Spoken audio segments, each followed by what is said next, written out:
Greetings, and welcome to the third and last part of my project. In the first part, we discussed Willi Herold's early life and gained some understanding about his environment and character. In the second part, we followed him through the Emsland region during that fateful month of April 1945 and witnessed his spine-chilling crimes. And now we will occupy ourselves with the last year and a half of Herold's life, his trials, the exhumation of his victims, and his execution. We will pick off right where we left. Willi Herold was just brought into a cell where he will stay for the next 4 days. He doesn't really have much to do outside lengthy talks with his lawyer and catching up on some sleep. He claims that he did not receive any food during this time, and his hunger drives him to take his Lance Corporal paybook, which he had hidden in his boot and had remained undetected, tear it to small pieces and eat it. When Major Panchev would later ask him how it tasted, Herold would earnestly answer that, I quote, "A paybook tastes like white bread without butter." As far as Otto Hübner, the officer who apprehended him, is concerned, the case is pretty clear-cut. Herold impersonated an officer and used that authority to commit mass murders and plunder. He believes that all they have to do is decide which tree they will hang him from. His indignation aside, however, Hübner follows the rules by the book. He informs Horst Franke, the Navy Chief of Justice of the East Frisian Military District Command, about the arrest. Hübner wants to have Herold judged in Aurich, but Franke comes by, reads the documents pertaining to the case, and decides to bring Herold in front of the Navy Military Court in Norden. Since Herold has not caused any damages to the Wehrmacht, Franke doesn't necessarily agree with the death penalty. He also has many of Herold's men released, under the explanation that they were just following the orders of somebody whom they believed was a legitimate officer. This decision will have disastrous consequences, as many of them disappear and are never brought to justice. The trial began on the 3rd of May 1945. The chairman was Dr. Ludwig Krämer, an experienced attorney who had been the public prosecutor for the town of Neustrelitz before the war. With him were a Luftwaffe colonel called Hemmer and an able seaman. Herold was defended by a non-commissioned officer who was a lawyer in his civilian life. Major Panchev remarks in his book, The Emsland Executioner, that it was a wonder the trial took place to begin with, given that Germany's surrender was only a week away. Herold is fairly honest and admits to his deeds, even if he can't resist lionizing his actions and exaggerating his courage and magnanimity here and there. The prosecutor, Werner Hermann, is so outraged by Herold's heinous crimes that he recommends death by hanging for the first time in his career. Our cruel protagonist must have felt death's cold touch brush against his cheek. The court withdraws for counsel. The main judge agrees with the prosecutor. Herold should be hanged. But Colonel Hemmer feels that Herold was not that much out of line, considering the context of the chaotic days their country was experiencing. Besides, the fact that Herold stood at attention for 4 hours without moving an inch left quite an impression. Now there is a good soldier. The seaman doesn't really have the courage to argue with the colonel, and therefore remains silent. 2.5 hours pass, and the court still hasn't reached a conclusion. The judge and the prosecutor point at the crimes. The colonel eerily echoes Herold's way of thinking and emphasizes that hard times demand hard choices. Eventually, they agree to bring forth more witnesses to get more information about how Herold organized the executions. And here is where the figure of Józef Urbanek appears in our story. He was in his early 30s and hailed from Posen in Poland. Major Panchev describes him as follows. Previously a member of the Guards in the Emsland camp and then a motorcyclist for district leader Buscher in Aschendorf, Urbanek had in the meantime become an Untersturmführer in the Waffen-SS in the Sonderbataillon Emsland under Hauptsturmführer Buscher, not to be confused with our Gerhard Buscher. Hauptsturmführer Buscher was a distant relative of Gerhard Buscher, which so many released camp prisoners had joined. One of Buscher's buddies told Urbanek that, according to reports, Herold was on trial in Norden for the shooting of 2 Wehrmacht members, and Urbanek was instructed to go there and arrange his release. Urbanek shows up in Norden in the early morning hours of May 4th and meets with the court representative during breakfast. The prosecutor is absolutely livid at the idea of releasing Herold and opposes fierce resistance. Colonel Hammer, however, shares Urbanek's admiration for Harold's initiative and martial appearance. Urbanek goes on and on about Harold's leadership and officer-appropriate behavior in Aschendorfer Moor and paints a glowing, if completely inaccurate, picture of the young man. I didn't mention this in my previous video because I wanted to keep the story concise and easy to follow, but Urbanek had been in the camp during Harold's massacre and witnessed his cruelty and amateurish executioner skills firsthand. Since Urbanek and Hammer alone are not able to turn the tide in Harold's favor, Urbanek goes to see Horst Franke, the Navy Chief of Justice whom we mentioned before, and who, if you recall, was also of the opinion that the death penalty was a bit exaggerated in Harold's case. The two men agree that Harold is a great guy, and Franke discusses the case with his superior, Rear Admiral Weyer. Their decision is to spare Harold's life and send him back to the front. They believe that the Wehrmacht needs men like Harold, decisive, tough, who think outside the box and display courage and leadership. That says a lot, doesn't it? Franke orders the trial documents to be destroyed since they were no longer necessary. Harold is released. The court back in Norden is however not informed of Harold's conditional release, and so they could not discuss it or object to it. When they meet again in the afternoon, the prosecutor is the only one who has some idea about what had just happened and begins to shout at the judge for letting Harold go. The judge is confused and joins the prosecutor in his indignation when he finds out that their accused has been released. Finally, the seaman who had been quiet all this time admits that he too wanted the death penalty for Harold, but that he had been intimidated by the colonel and didn't dare express himself. Some injustices are perpetrated because some men dare too much, others because some dare too little. For his part, Harold will remember his trial as follows, I quote, "A few days later I was committed for trial at a court-martial in Norden on a charge of usurpation of office, wearing a uniform to which I was not entitled, favoring prisoners of war and desertion. The prosecutor asked for the death penalty, but my counsel was very clever and proved that I had not discarded my uniform and therefore I was not guilty of the crime of desertion.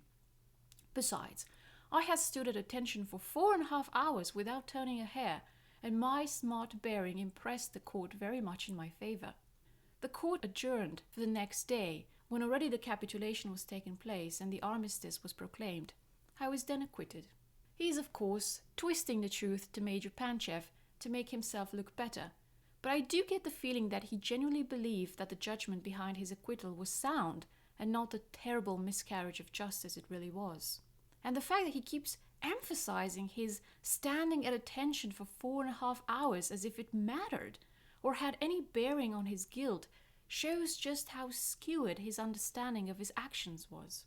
And he wasn't at all alone in this. Colonel Hammer and the Chief Justice Franke thought exactly the same. Harold wasn't an anomaly. He was emblematic of something much bigger and profoundly morally bankrupt within the Wehrmacht and the Nazi justice system. At every step of the way, his vices find an echo in men who are older and have much more authority. Urbanek takes Harold to the headquarters of the battalion, located in the small town of Friedeburg. Harold finds the time to visit Chief Justice Franke and thank him personally for releasing him. It's really the least he could do. Not every day you get to walk away with mass murder. The leaders of the special battalion to which Harold has been assigned have great ambitions. In spite of all the hopelessness around them, they want to keep fighting and liberate Berlin. Harold, whose reputation as a firecracker precedes him, is invited to join Operation Wehrwolf, a guerrilla force often involved in dangerous missions. The men see Harold as someone equally invested in his homeland and willing to go above and beyond in order to fight the enemy. Willi Harold quickly realizes that these guys are deluded. In his statement, he would say that they had no fuel or vehicles and wanted to go to Berlin on foot. Even someone like Harold can clearly see that their plans are doomed to fail and get everyone killed. And our protagonist thinks that he hasn't come this far and slipped through so many close calls and a noose to die like an idiot. He has survived a war and literally gotten away with murder. Leaving these suckers behind should be a piece of cake. And so he smiles and shakes hands and pretends to agree with the plan, but secretly begins to make preparations for an escape. Shameless as ever, Harold first attempts to retrieve the 10,000 Reichsmarks he had illegally taken from Master Baker Janssen in Leer, but the officers who had arrested him and confiscated his captain's uniform refuse for obvious reasons. Therefore, our protagonist has to get crafty. Perhaps Harold manages to sneak into an office where blank discharge papers were being stored, and would later fill one out for himself. As you can see here, he even fakes Captain Grams' signature. Although Harold will later claim in his official statement that the discharge paper contained his correct and real personal information, he was lying as usual. If one looks at the paper, one immediately notices that he had promoted himself yet again, this time to non-commissioned officer. Perhaps he felt he deserved a promotion after his heroic deeds. He's also careful to collect rations, give himself 125 Reichsmarks as a discharge salary, probably his salary as a lance corporal, and clothing tickets. Discharged soldiers would normally receive brand new clothes so they could return home in a dignified manner and not looking like scarecrows in their filthy, torn uniforms.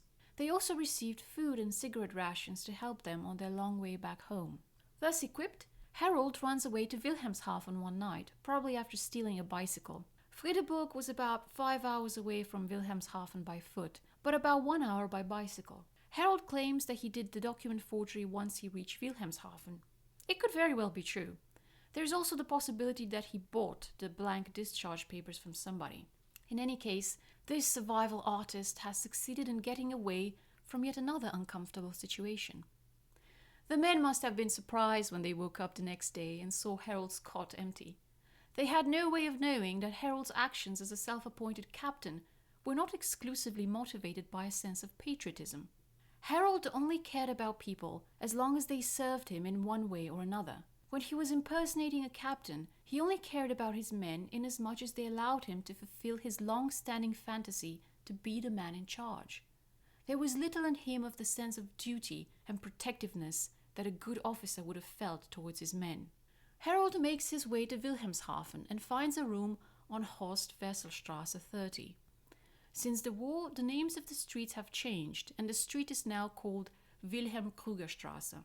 You can see here that it is located somewhere towards the outskirts of the city. There would have been even less houses there in the 1940s. It makes sense that he would find somewhere cheap, as he did not have much money on him. Harold begins to earn a living as a chimney sweep. Since he does not have neither the uniform or the tools, it's possible that he uses some of his money or trades some of his cigarette rations for them.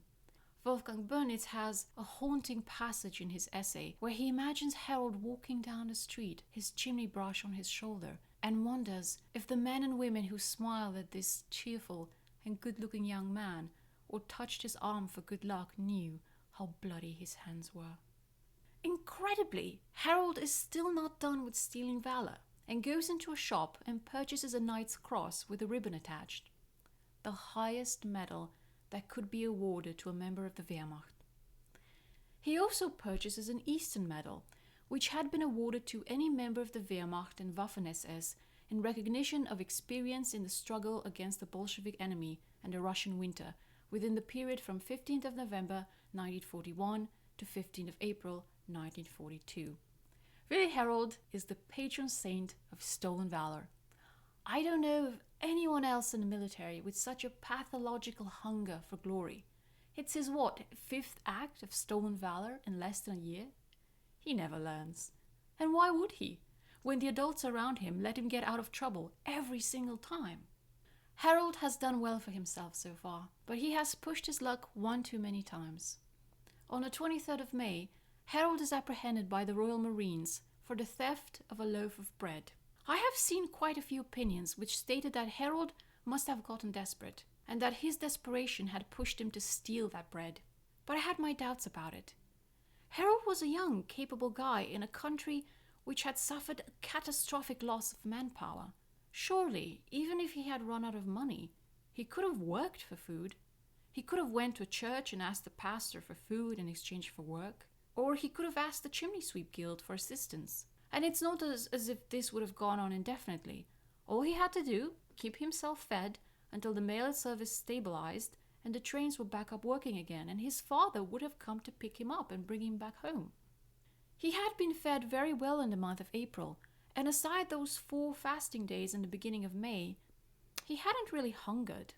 I didn't think someone like him needed to resort to stealing. Harold's fatal flaw has always been his recklessness. Why should this time be different?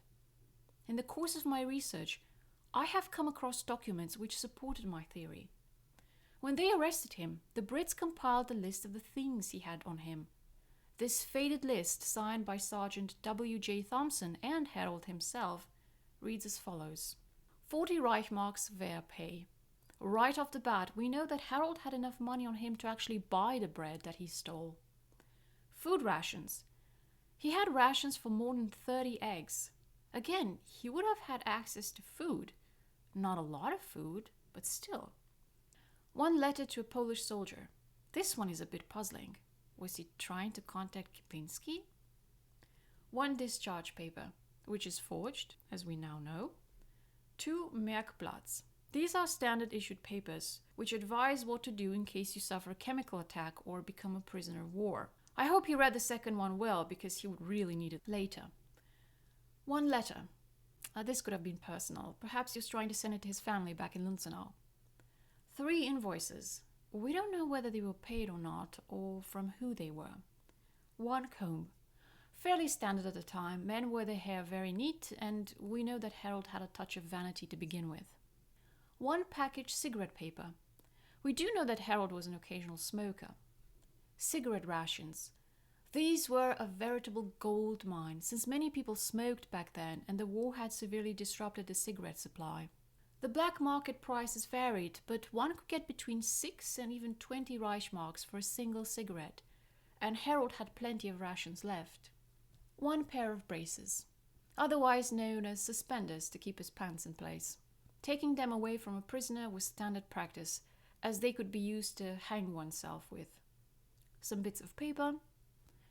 1 collar stud, which is a rather fancy item to have.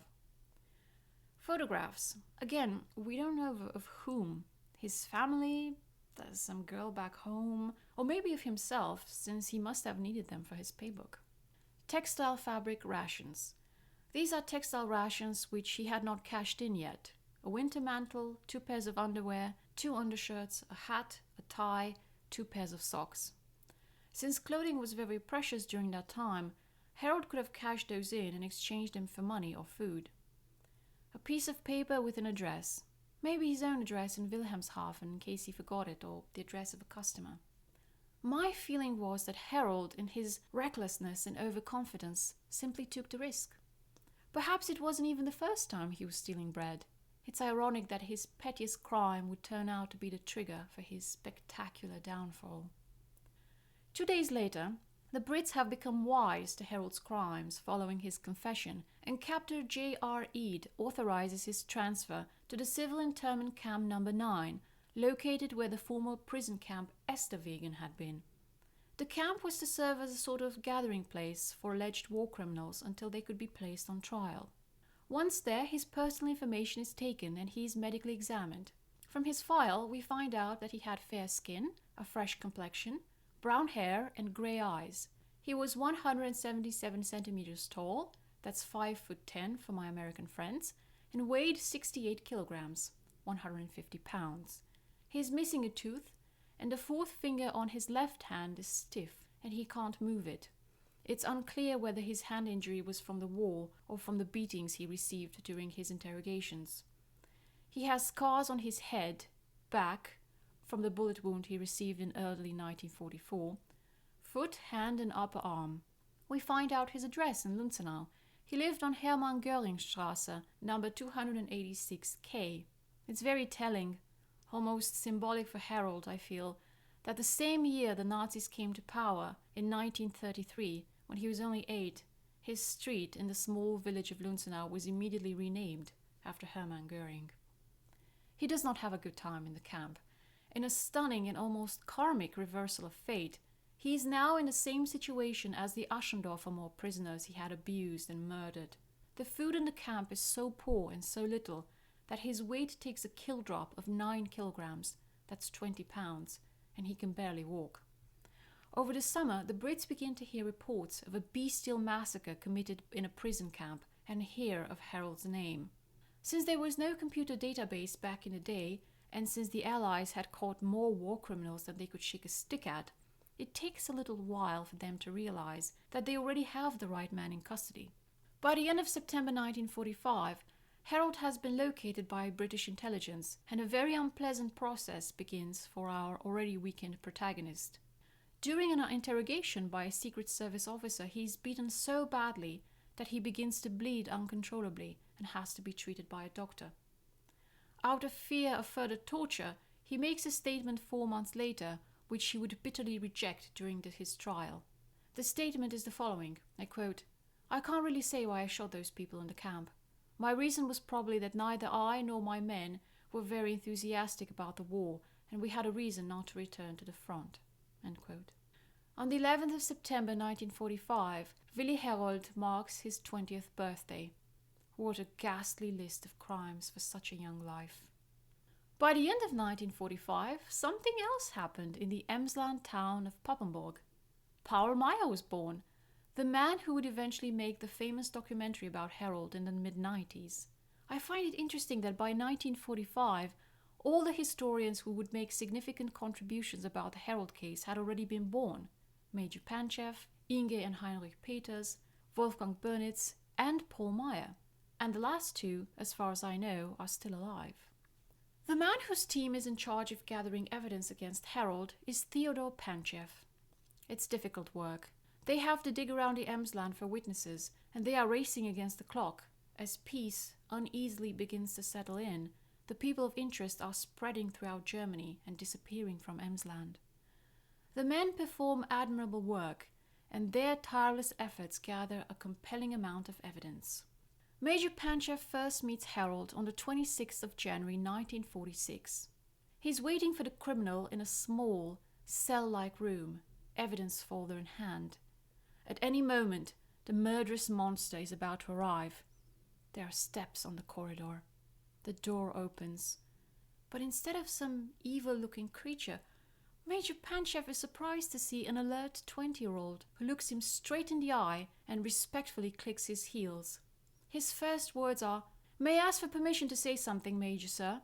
I've been thinking. The bodies need to be exhumed. May I freely volunteer for this?"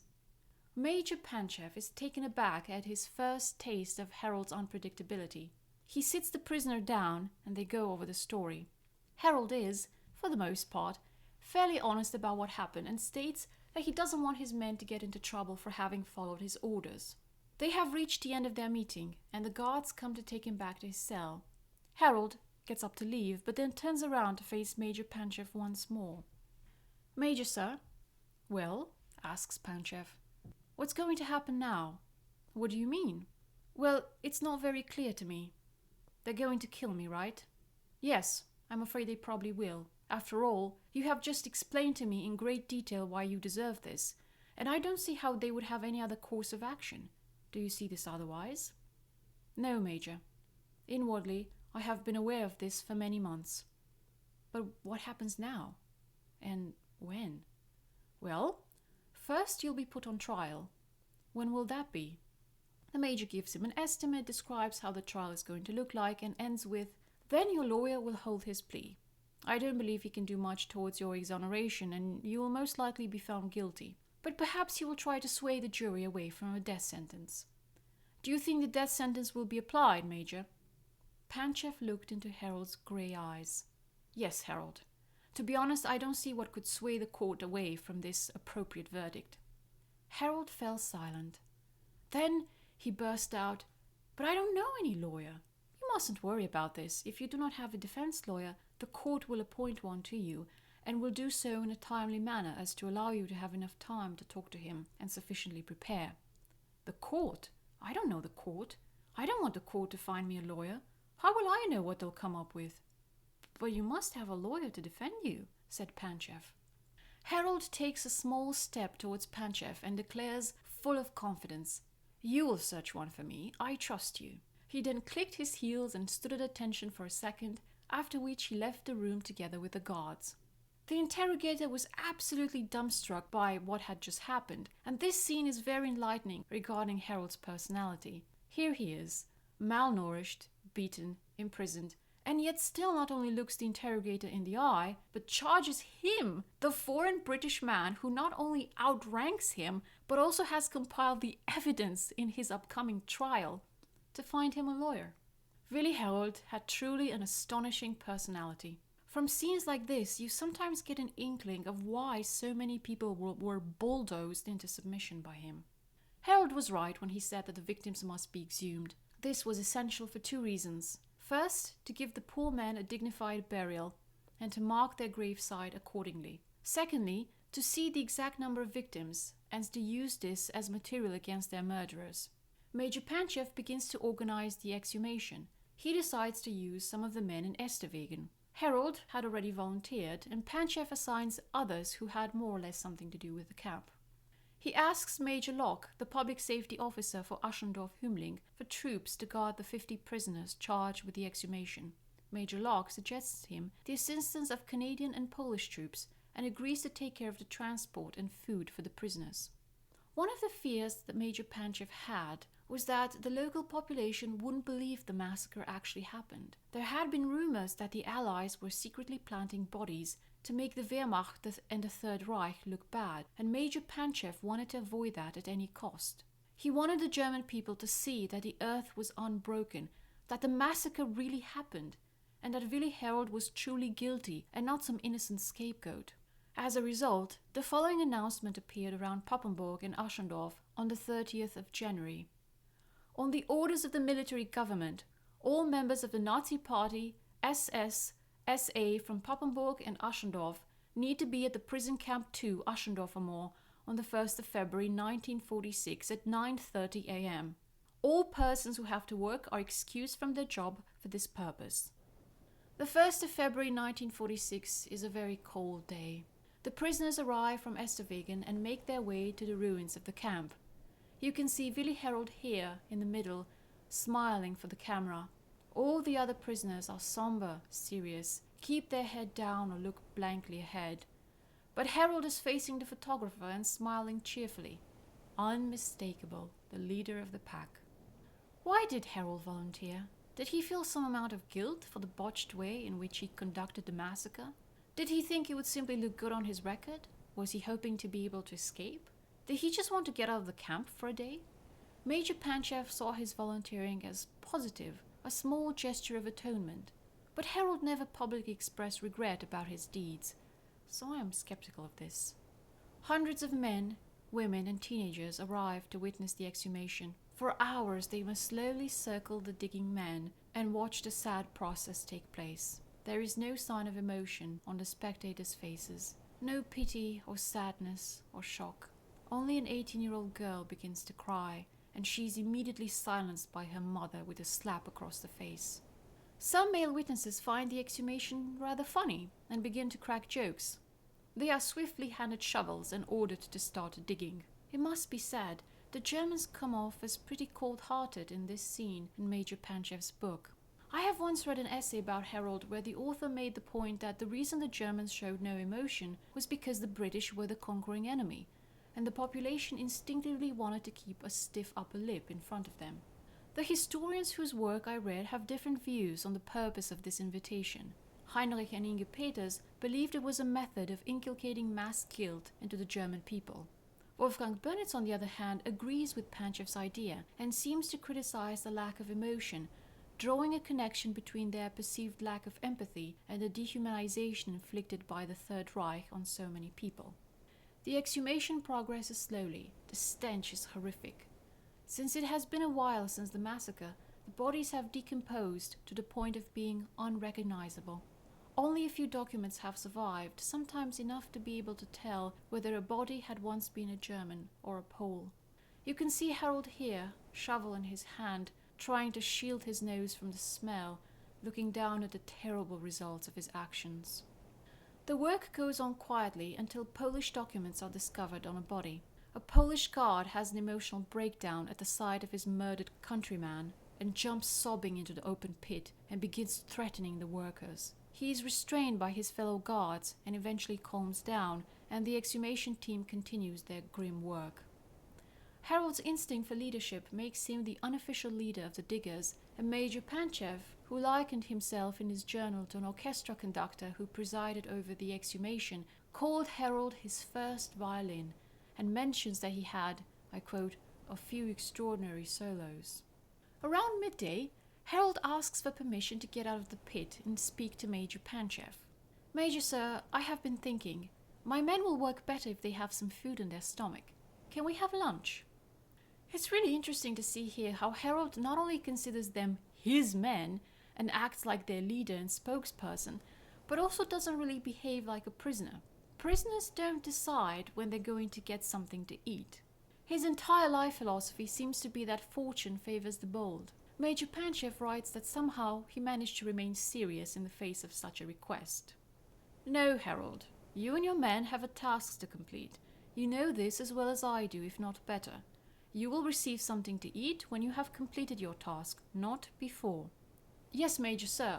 Harold clicked his heels and ran back to the pit to motivate his men to work harder so they could receive their lunch sooner. The day's work yields the following results. Pit 1, 98 victims. The first massacre, 12th of April, between 7 and 8 p.m. Pit 2, 23 victims. The second massacre, the murder of the prisoners marked for desertion or escape attempts, 13th of April, morning.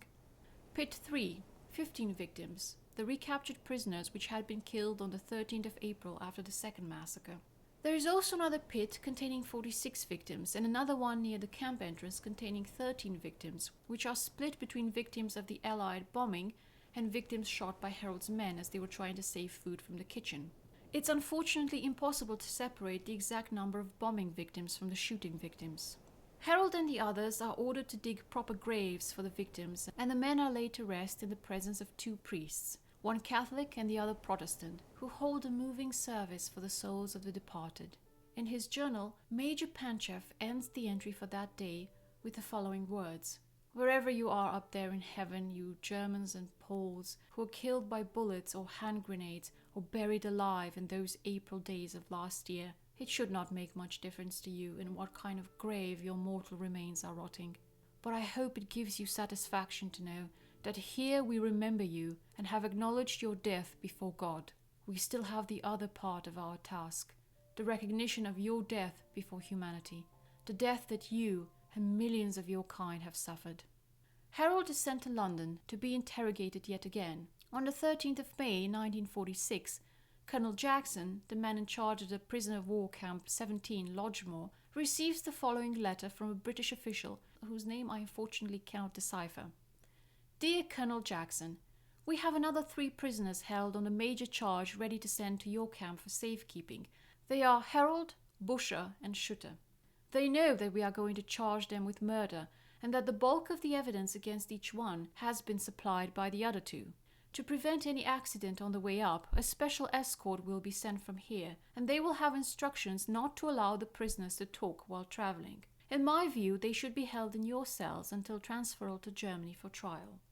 So Harold, Schutter and Busher are shipped together and not allowed to talk to each other. You can imagine what an almost hilariously uncomfortable ride that must have been. Harold deceived both Schutter and Busher and ran away from Busher's relatives' battalion. I imagine the 2 older men sitting there glaring daggers at Harold, who's probably sitting there looking very smug. After being interrogated in London, Harold is transferred to the prison in Oldenburg in July 1946. There he's medically examined once again, and from those documents we can gather that his weight went back to its usual 68 kilograms in the spring of 1946, and he's no longer underweight. Our protagonist also meets with his lawyer, Karl Ohlin from Nordenham. Dr. Ohlin spoke German as well as perfect English, had a good reputation, and took his challenging job as Harold's defender very seriously. He would later recall his first meeting with Harold as follows. My first impression, I remember, was so startlingly different from what I had expected. I had read of all things he was supposed to have done, and then there was this boyish-looking figure. Cheerful, bright, and alert. It really was a total surprise. Dr. Ohlin has an exceedingly difficult task before him. Not only are Harold's crimes heinous and proven, but Harold doesn't really seem to want to cooperate with a defense strategy where he has to show a crumb of humanity and regret. From his perspective, He had been tried and released by a German court. This trial imposed upon him by the Allies, the enemy, must have had little legitimacy in his eyes. Until now, we have received very little information about Harold's state of mind during his imprisonment. He seems to have held up rather well, all things considered. It was perhaps the energy of his youth and his strong character which kept him upright all this time. But in the archives of Wolfenbüttel, I have found a page which suggests that in July 1946, 1 month before his trial, something cracked inside Willi Herold. The page was a form filled out whenever a prisoner would misbehave. It would describe his offense and his punishment. On the 8th of July 1946, Herold is accused of, I quote, disturbing the peace among the prisoners of war by attempting to injure himself. A certain Private Brown witnessed his attempt and stopped him. Herold was medically remanded and placed in custody. Of course, Herold's suicidal state could have begun long before that month. Perhaps it's only in July that he found what he believed was a good opportunity to end his life. But when the trial begins, there is no sign of this turmoil on his face. He knows that he is a dead man walking, as he had been aware of that as early as the second half of 1945, as he told Major Panchev. All that remained for him was to decide what kind of behavior to display at the trial. He could grovel and lie that he regrets his deeds, but he is much too proud, and he knows that realistically his chances of escaping the executioner are close to null. So he decides to go ahead and be defiant. Herold's trial is the first trial organized by the British in occupied Germany and a prototype for the following trials. Therefore, the British want the trial to be absolutely by the book. They want the German people and the future generations to look at the trial and be able to say that it was fair.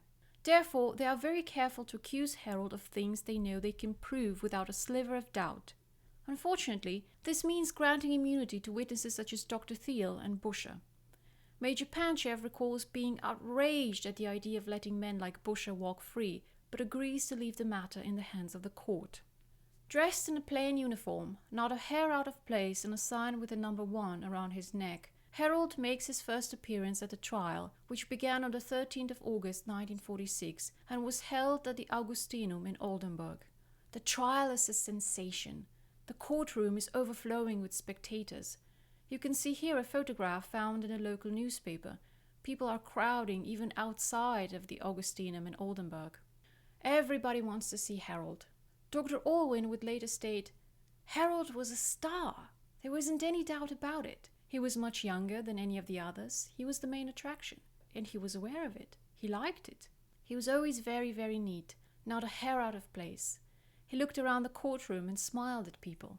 I recall one occasion when I watched him, covertly, and he became aware that I was looking at him, and he gave me a wink across the courtroom, as if we were some old friends.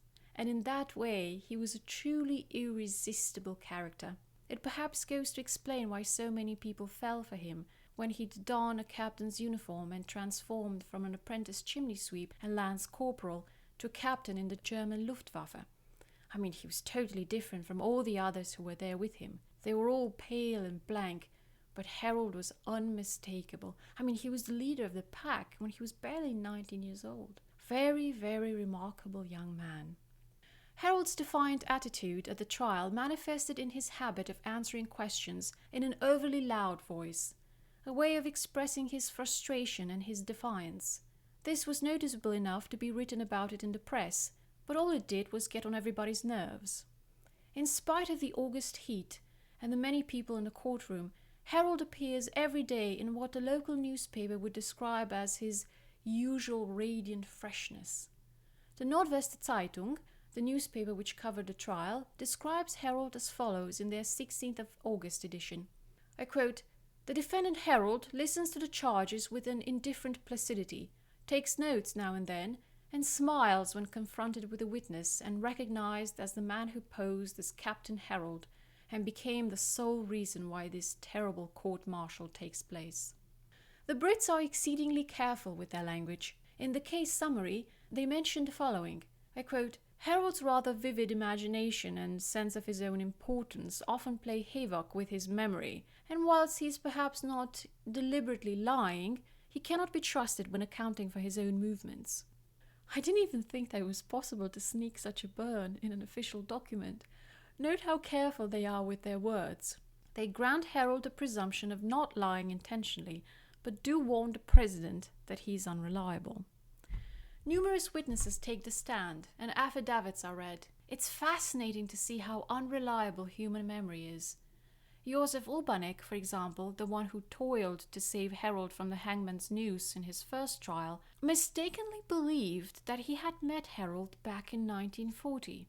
He stated, I quote, "When I saw Harold for the first time that afternoon, I thought I recognized in him a lieutenant of the Air Force with whom I had a squabble in May 1940 during the French campaign, and after I returned from my duty trip, I mentioned to Buscher on that occasion that I knew Harold from 1940. Lieutenant Heinz Müller, who had come to the camp together with Hans Staller Kaufmann, swears in his statement taken on December 1945 in London that, I quote, I knew Harold from Kreta personally, although I do not think he has recognized me again. This was of course impossible, as Harold only joined the Wehrmacht in 1943 and never took part in the Kreta campaign or fought in France. But it's a strange coincidence that not only one, but two people confused Harold for someone else. Even though her statement was given on the 2nd of February 1946, so less than a year after the events of April 1945, Annelies Thiemann, the young woman who lived at the Schützengarten Inn and who convinced Harold to spare the life of the two deserters, remembers that Harold's men lodged at the inn for 3 weeks, though in reality they had been there for only 1 week. Although I'm with Annelies on this one, if those jerks were living in my house, every day would seem 3 times as long to me too. Other witness statements contradict each other. Some state that they saw Harold shoot a certain prisoner himself, others that Freitag shot instead. It's understandable that during a time of utter terror, memories begin to distort. Some statements offer tantalizing fragments of a picture we can only guess at. Ernst Eder, a political prisoner of Aschendorfer Moor, swears that a prisoner called, I quote, Ulzak, did in fact know that Harold was a lance corporal, for he had told me in a cell, after they were arrested in Aurich, that he had already seen Harold's paybook in the camp, giving his rank as that of a lance corporal. Also, Ulzak was the first to be promoted on the 19th of April to the rank of corporal." End quote. Bernhard Schmid, Oberleutnant of the Schutzpolizei Leer, swore on the 14th of March 1946 that, I quote, Harold proved his identity to me through an officer's identity card which carried a photo.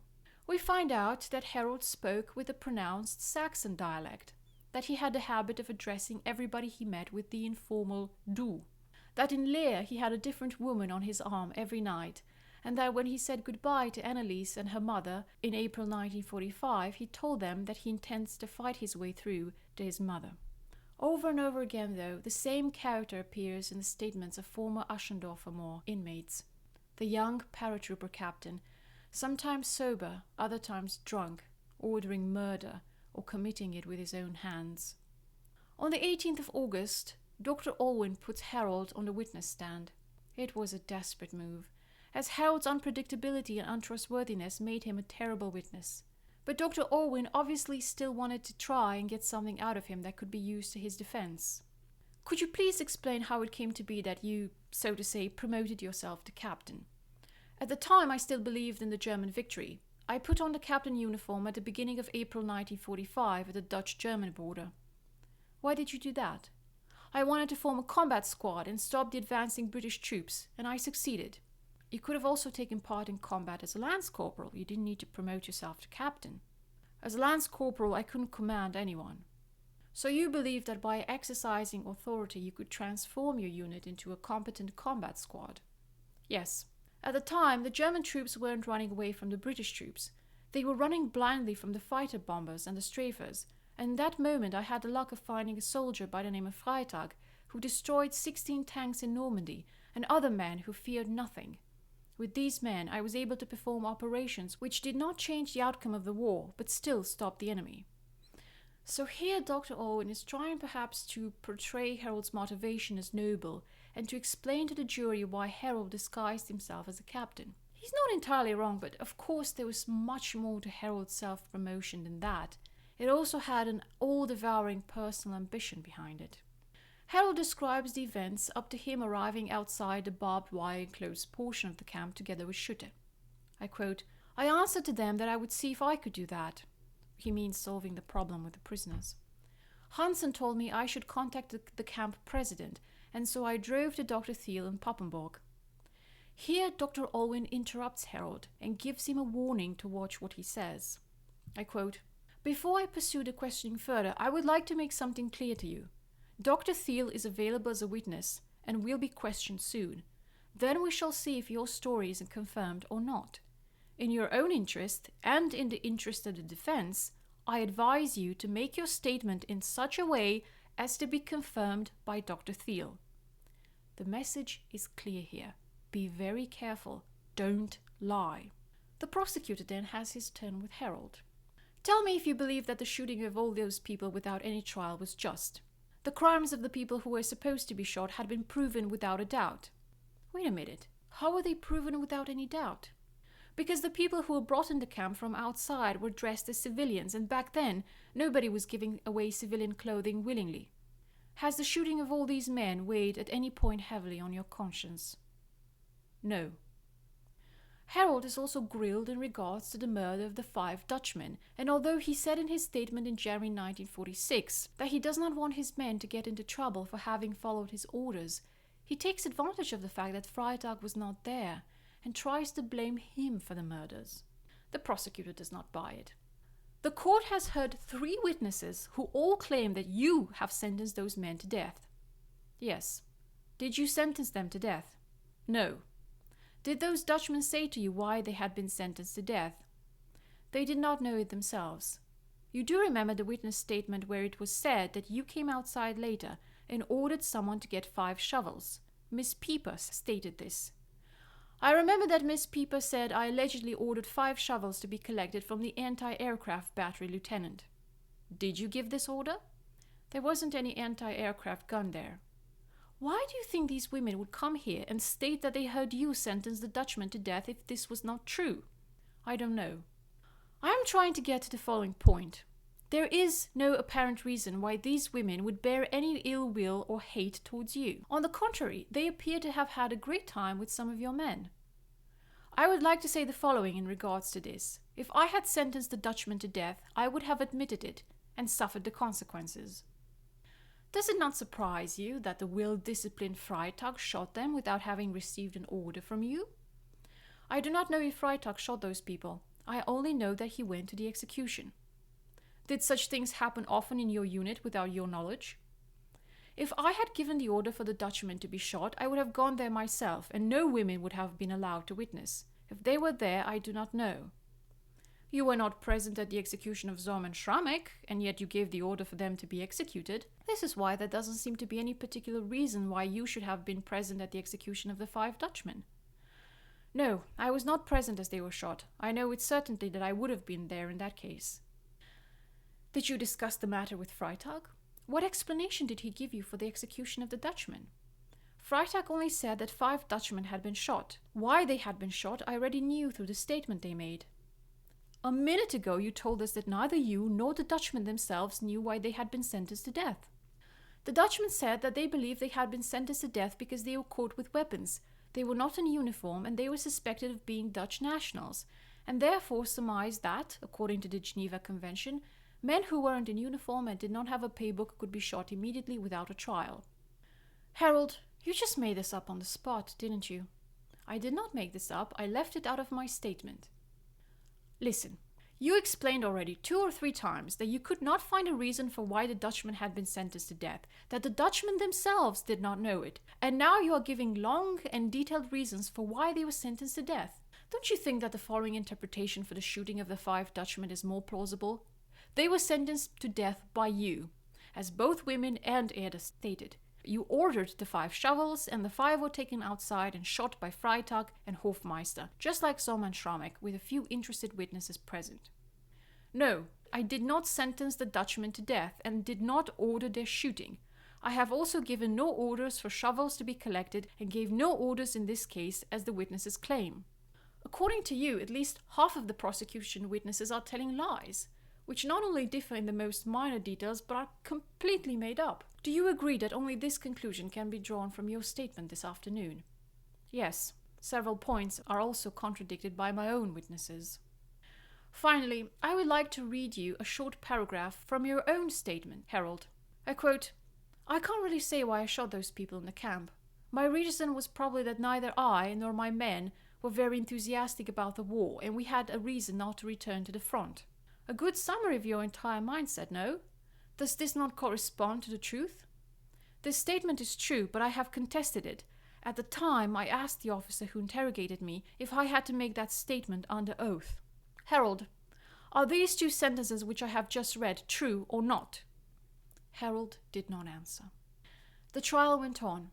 Dr. Orwin pleaded for a lighter sentence, pointing out the circumstances which had made Harold their victim. To begin with, he was very young, and his upbringing had not steeled him against the devastating psychological effects of war and the destructive influence of the totalitarian system he had grown up under. He was surrounded by evil, bloodthirsty weaklings during that fateful, dark month in 1945, who corrupted him and pushed him to go further and further.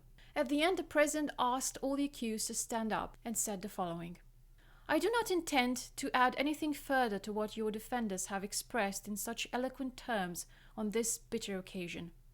Harold, your esteemed defense attorney, Dr. Orwin, has spoken about how you would have not succeeded in committing all your crimes if others had done their duty. This may be, but of course it does not diminish your fault. It may be that the witnesses whom we have seen before this court and who belonged to the Nazi party were more than willing to use your energy and cold-blooded nature in order to murder their own countrymen. But it was painful to see government officials, men with a once impeccable behavior and reputation, be so neglectful in their duty. Surely the demoralization brought on by the Nazi party is to blame for toppling them from their once pristine standards. Your crimes are so horrific that one is tempted to contrast them with those of your co-defendants, but one must be aware that these co-defendants have also committed unspeakably heinous crimes. The other 6 co-defendants were all employed in the German prison system, which enjoyed a good reputation among similar institutions in the world, until it was demoralized in the last years.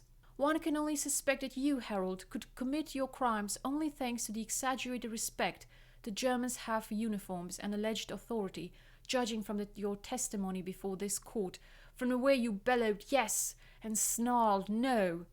And if nothing else comes from this case, hopefully it will bring the ordinary German to the realization that he must have the courage to stand alone and defy dishonorable orders, that he must decide to refuse obedience when orders, regardless from whom, are clearly unlawful. The court sentences you, Harold, Hagewald, Meyer, Schutter, Euler, Brandt and Peller to death. The time, place and manner of performance shall be decided at a higher level." The public was pleased with the verdict, although angry that men like Thiel and Buscher were not placed among the co-defendants. The Nordwestzeitung, the newspaper which we quoted before and who covered the trial extensively, published an article called "The Slave in Us," astonishing in its moral clarity, which I would like to read to you here. Mass murderers have existed in all time periods and in all nations. This 19-year-old boy, however, who went ahead and murdered hundreds of people, who savagely intoxicated himself with the screams of the shredded victims, is an apparition born in the years in which injustice and legal uncertainty sunk a once great people to a lamentable spiritual low. There is a strong connection between him and the men on trial at Nuremberg. His hands, bloody, and their hands, glittering with rings at the time, have committed the same crime. As they took him in their school, he wasn't even 10 years old. He is the personification of their teachings, the prototype distorted by murder of the youth they envisioned. The fact that so much good still exists in the German youth is not thanks to them. If they had remained in control of the German destiny, this young man would have had a career ahead of him just like the one he faked for himself in his pompous megalomania, as he put on a captain's uniform so he could murder. This is one point of view. There is, however, another of equal importance. A 19-year-old fake captain comes and orders the slaughter of hundreds of people, and not a single one among those who committed the slaughter felt compelled to reject the order. They didn't know him. They only obeyed the uniform. This is the consequence of the slavish obedience, of the failure to think independently, which has consumed our souls like a cancer. Much has been spoken for and against this obedience. Those horrific days have provided the most appalling examples for it. There is no escape. There we have it, in the most gruesome meaning of the word. We have often been the subject of grotesque exaggerations, in which we were portrayed as if capable of saluting even a mailbox if ordered to do so. We laughed. We shouldn't have done that. Because the deeper meaning behind this comparison was that we have abandoned every human dignity. This began hundreds of years before Hitler. He merely used that. This is the core of the problem. However, to remove this moral corruption requires a longer time than the 1 year that lies behind us, and a greater effort than the one we have already made.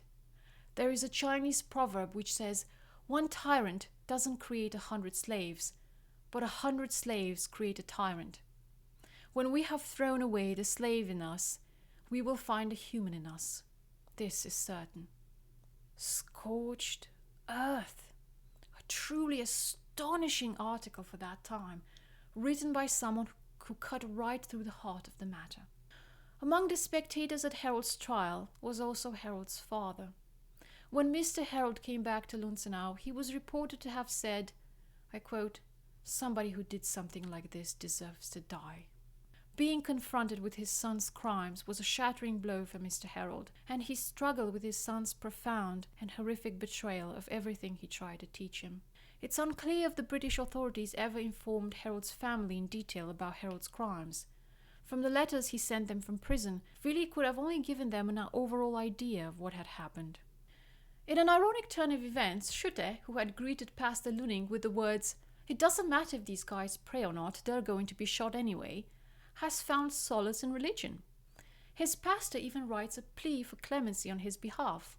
Schutte's lawyer also sends a plea, and his wife does as well, begging the judge to spare her beloved husband. Schutte's family tries every recourse. The wife and daughter go to the mayor of their town and get character witnesses for themselves. Schutte himself goes one step further and writes a plea himself. He seems terribly scared of death for someone who is so eager to get so many people killed. Other clemency requests go out. Otto Peller is spared the death penalty on the grounds of a witness contradicting the evidence. Some pleas feel almost like a formality. For example, that of Bernhard Meyer, whose lawyer Rudolf Hein can only muster up the following to his defense. I quote, "Meyer has confessed to have given the order for shooting of 8 prisoners at Burlager. He only has carried out the order because Herold threatened to shoot him himself within 1 hour if he does not carry out his order. Meyer is a baker master by profession, 50 years old, and until now he has not been punished. In the High Court proceedings, his superior, Dr. Oettinger, has declared that complaints are not known in regards to Meyer." Nothing comes for Herold on behalf of his family. But Dr. Orwin doesn't give up and writes a passionate plea to Colonel Bowen on the 6th of September 1946. I am going to read a few fragments out to you as a sign of recognition to Dr. Orwin's work ethic and his tireless efforts in the service of his undeserving client. I quote, "As the defender of the condemned, I ask to change the given capital punishment into life imprisonment in a house of correction by an act of grace. I reason the petition for review as follows. Naturally, the done punishable offense itself does not justify an act of grace, but with respect to the youth of the condemned and the time of and other circumstances under which the deed was done, an act of grace seems desirable. Being 17 years old, Herold was levied to the RID, Labor Service of the Reich. In his 18th year of life, he was already at the front. From a very unripe age, Herold was taken into the military and to war and placed straight into the middle of the hard craft of war. One cannot deny that many young men, in spite of such an education and rough adventures at the front, have not left the firm ground which they have gained by good education of parents or excellent tutors. But the danger is very great that a youth who does not own the necessary firmness of character glides off in a thinking, feeling, and doing which is suitable in a fight at the front but not for the other life. There is no doubt Herold did not possess this firmness of character. He succumbed to the circumstances of that time, namely to the sinister and corrupting influences of life on the battlefield and the then systematic education of youth to ruthlessness and extreme harshness, especially against everything that, even apparently opposed militarism and National Socialism.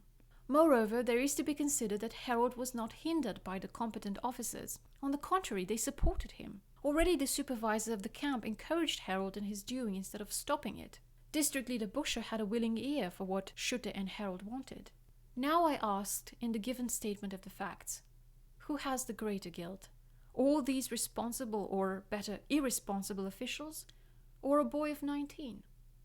When Harold committed the deed, he was still so young that he nearly would have fallen under the underage youth law.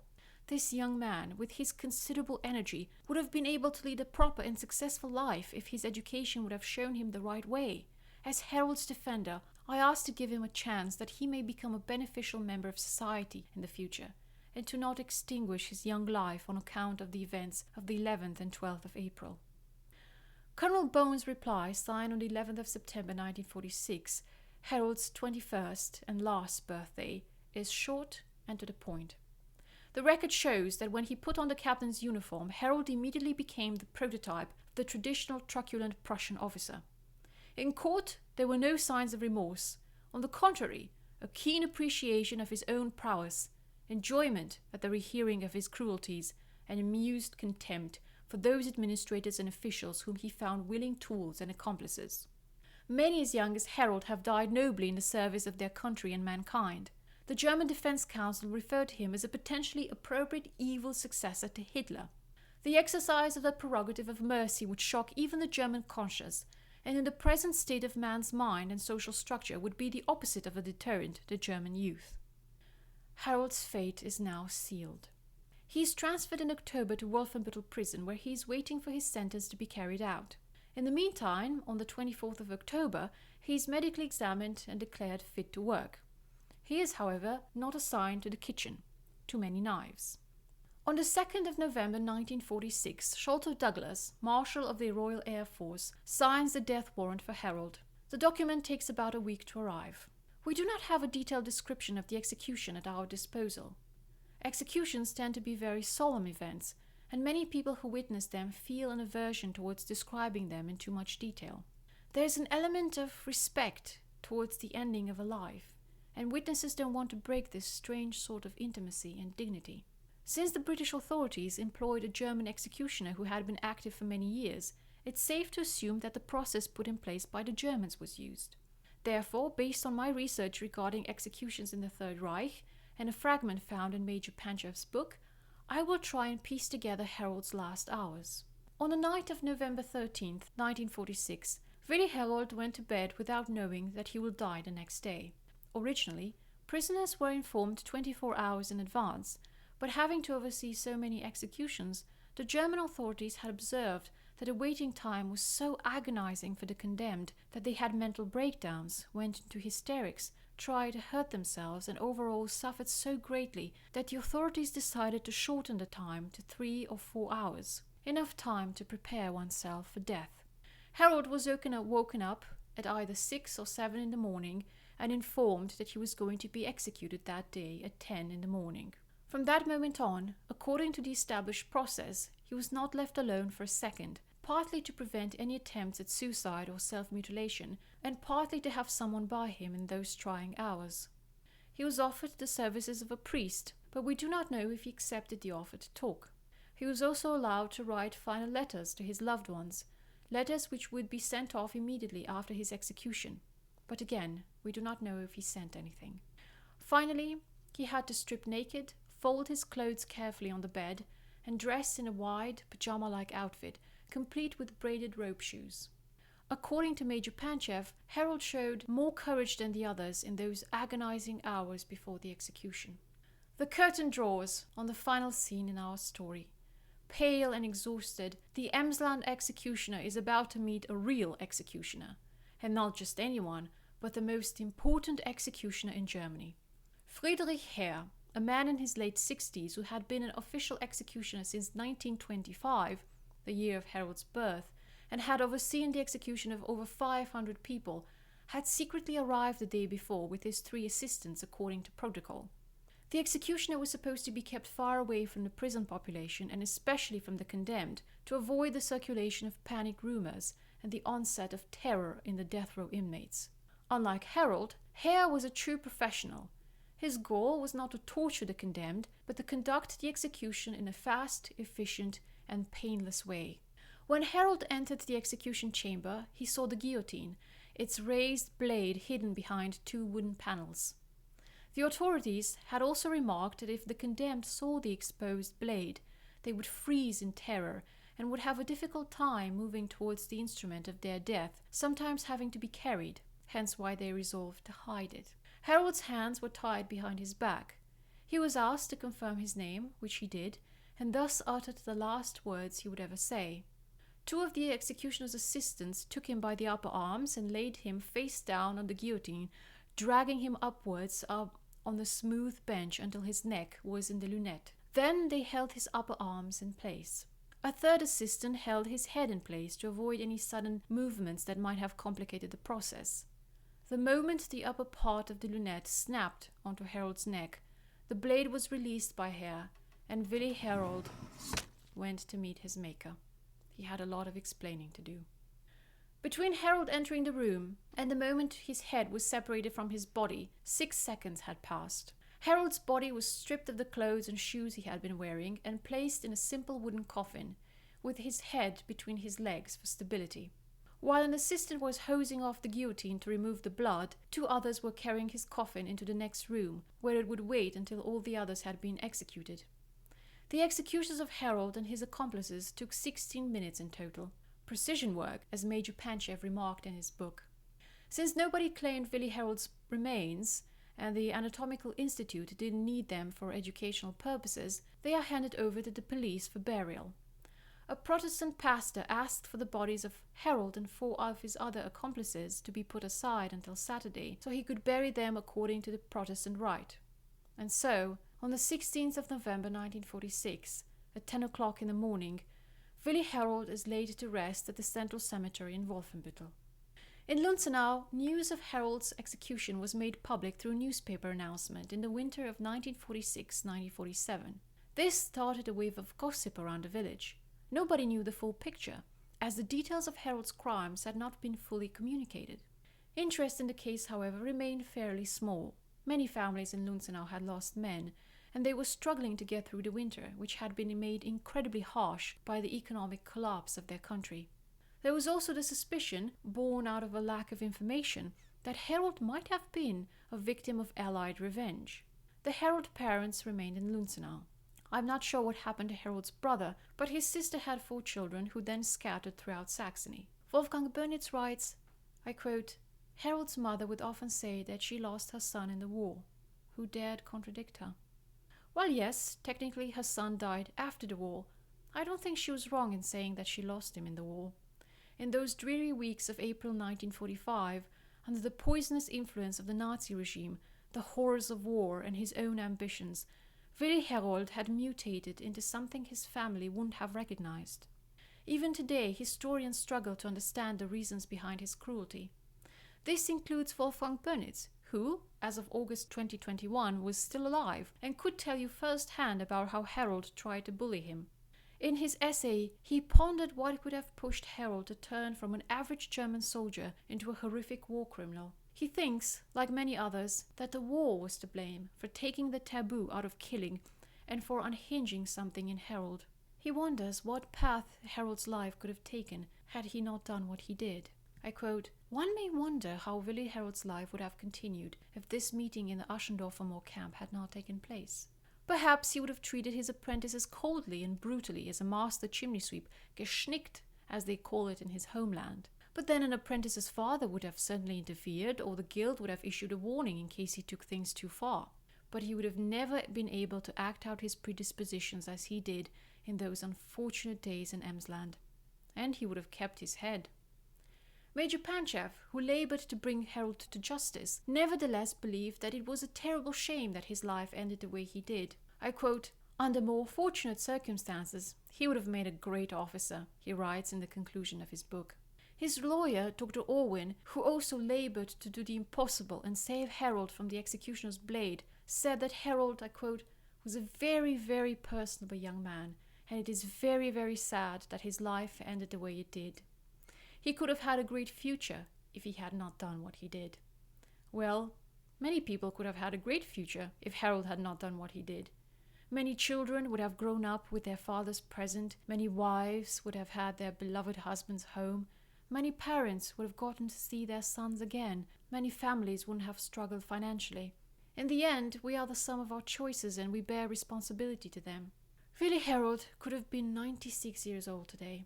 Some cranky great-grandfather with sunken, watery blue eyes and shaky hands, asking his grandchildren what on earth a TikTok is and cracking jokes about his upcoming funeral. What a terrible way to go down in history. But I don't think he cared about that. He had the time of his life during that April month in 1945, and the only regret he might have had was that he was caught. And we have reached the end of this long journey. I hope I was able to shed a bit more light on this case, and that you found it as interesting as I did. If you have any questions regarding the events, the witnesses, or just want to tell me what you think about Willi Harold and his motivations, feel free to comment.